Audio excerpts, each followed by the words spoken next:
You're nothing without my family, Maya. You're just a charity case with a cheap degree, and now that your father is dead, you don't have a single dollar left to hide behind. My husband, Harrison, hissed those exact words into my ear while standing less than 3 feet from my father's open grave. We were surrounded by 60 mourning guests, a sea of expensive black suits, and thousands of dollars worth of white lilies. Harrison didn't care. He smirked, his hand gripping my shoulder so tight his knuckles turned white. Not out of comfort, but control. His mother, Beatrice, stood beside him, eyeing my father's simple oak casket with a look of pure disgust, as if the soil beneath her designer heels was beneath her dignity. They had spent the last 2 years stripping me of my dignity, my confidence, and my voice.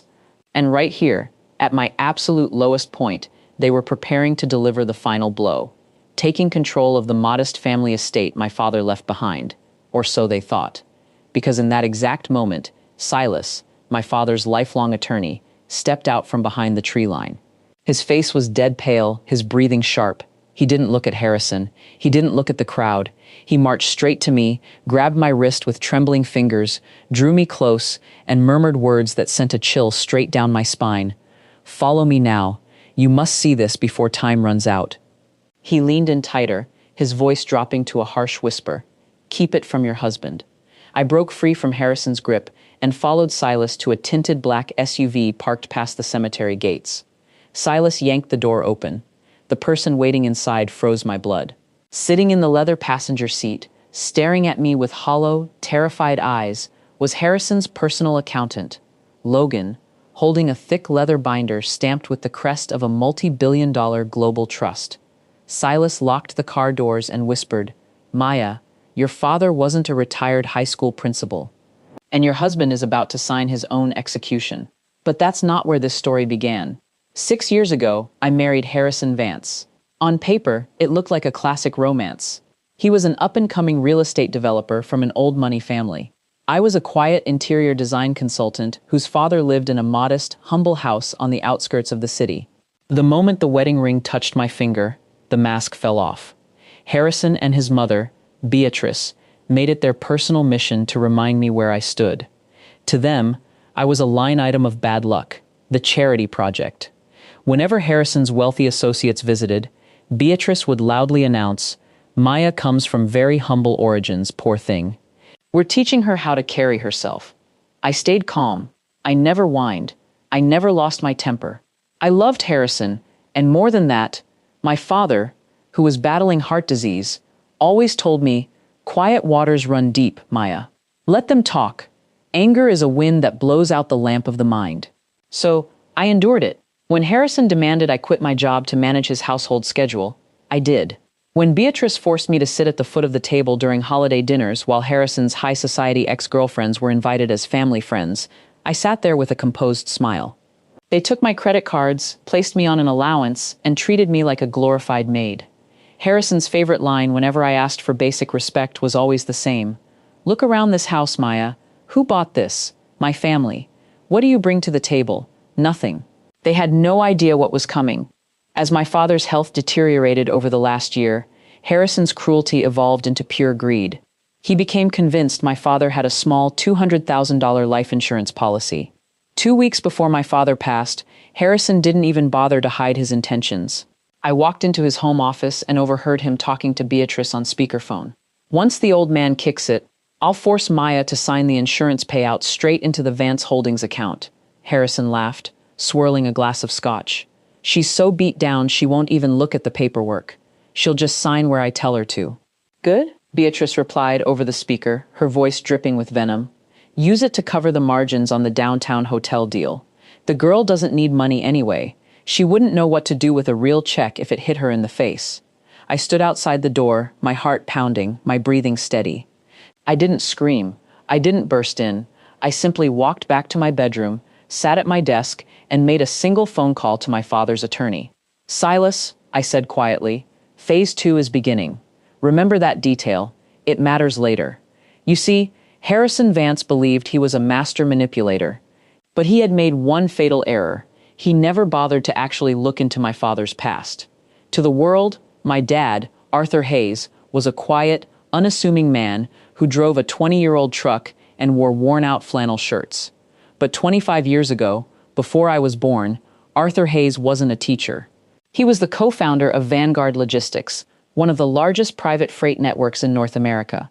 When my mother passed away, my father stepped down, sold his operational shares for a massive fortune, and placed the entire liquid sum into a blind offshore private trust, living simply so I would grow up grounded, modest, and aware of real values. He had one rule for his wealth: no one gets a dime until Maya proves she can survive the worst of humanity without losing her soul. And my husband was about to give the performance of a lifetime. The week my father passed away, Harrison's behavior crossed into absolute psychosis. He assumed I was completely broken. 3 days before the funeral, Harrison brought his corporate legal team into our living room while I was making tea.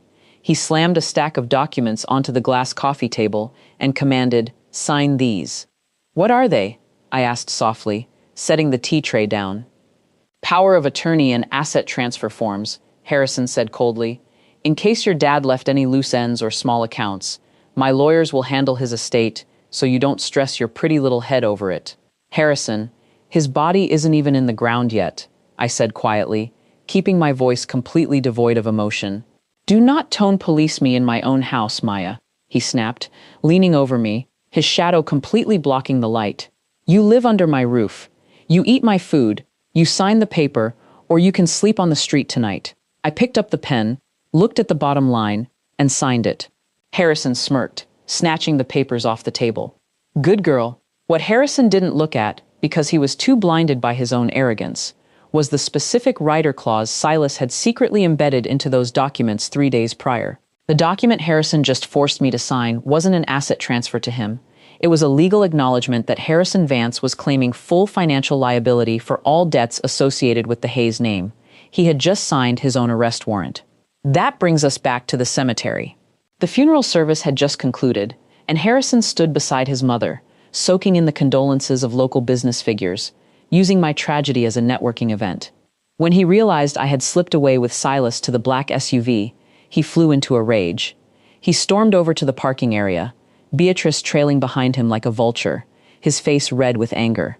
Harrison slammed his hand against the driver's side window of Silas's SUV. "Maya, get your useless self out of this car right now," he roared, completely ignoring the fact that 50 funeral guests were watching. "How dare you walk away from me while I'm speaking to investors? You are embarrassing my family." The SUV door opened. I didn't step out looking like a grieving, broken victim. I stepped out, adjusted my coat, and looked Harrison dead in the eye. "That was your first mistake, Harrison," I said, my voice cutting through the graveyard air like a razor blade. "What did you just say to me?" Harrison sneered, stepping closer. "I own you. I own everything your pathetic father left behind." "No, Harrison," Silas said, stepping out from the other side of the vehicle, holding a heavy steel briefcase. "You don't." Silas snapped the locks on the briefcase, pulled out a thick, gold-embossed ledger, and handed it to the head of the local police precinct, who had just pulled into the cemetery lot in an unmarked cruiser. "Harrison Vance," Silas announced, his voice echoing across the quiet tombstones so every single guest could hear. "For the last 6 months, you have been actively attempting to siphon assets from the estate of Arthur Hayes. In doing so, you utilized fraudulent shell companies managed by your accountant, Logan, who is currently sitting in my back seat giving a full confession to the district attorney." Harrison's face drained of every ounce of color. He shot a frantic look at the SUV window, but Logan looked away. "You thought my father was broke, Harrison," I said calmly, stepping toward him as the crowd gasped. "You thought he was a nobody. But Arthur Hayes didn't leave behind a $200,000 insurance policy. He was the sole owner of Hayes Global Holdings, valued at $1.4 billion. A collective, massive gasp echoed through the funeral crowd. Beatrice dropped her leather handbag straight onto the muddy ground. Her mouth hung open, her hands shaking. "Billion?" Beatrice stammered, her arrogant posture instantly collapsing. "Harrison, what is she talking about?" "Furthermore," Silas continued, pulling out the document Harrison had forced me to sign 3 days ago. "When you forced Maya to sign this liability contract under duress, you legally merged Vance Development's defaulting $12 million bank loans with the Hayes Estates Fraud Enforcement Division. You didn't steal her money, Harrison. You handed us full ownership of your company. The downfall was instant and catastrophic." "That's impossible," This is a lie. She's a nobody, Harrison screamed, lunging toward me. Before he could take 2 steps, 2 plainclothes detectives stepped out from behind the cruiser, seized Harrison's arms, and slammed him against the side of his own luxury sedan. The metallic clack of handcuffs echoed through the cemetery. Harrison Vance, you are under arrest for corporate fraud, bank fraud, and felony extortion, the officer declared smoothly, pulling Harrison's arms behind his back. Maya, tell them it's a mistake, Harrison shrieked, his voice cracking into a pathetic, high-pitched plea. We're married.